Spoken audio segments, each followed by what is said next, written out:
Christmas தாத்தா இவ்ளோ chocolate கொடுத்தாரா?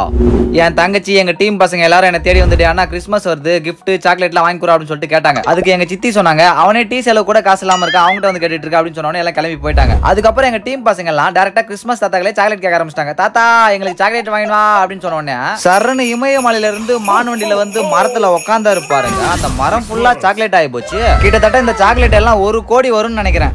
எங்க டீம் பசங்க எல்லாத்துக்கும் ஒரே சந்தோஷம். அவங்களுக்கு தேவையான சாக்லேட்டை அந்த மரத்துல இருந்து பறிச்சு எடுத்துக்கினாங்க. இது பத்தாதுன்னு டவுசர்ல இருக்கிற பாக்கெட்டையும் ரப்பிட்டானுங்க. அதுக்கப்புறம் என்கிட்ட கொண்டு வந்து ஆனா அங்க பாத்தே எங்களுக்கு கிறிஸ்மஸ் தாத்தா சாக்லேட் கொடுத்தாரு அப்படின்னாங்க. இவ்வளவு சாக்லேட்டா? எனக்கு ஒரே ஒரு சாக்லேட் கொடுக்கலாம், ஒன்னு கொடுக்கலாம் அப்படின்னு கேட்டதுக்கு அப்புறம் என் தங்கச்சி எனக்கு ஒரு சாக்லேட் கொடுத்தா. நாங்க எல்லாம் கும்பலா உட்காந்து ஜாலியா தின்ன ஆரம்பிச்சிட்டோம்.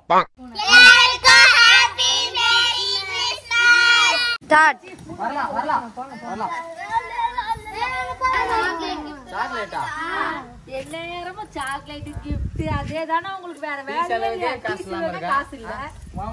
மாமாட்ட கேளு பாரு.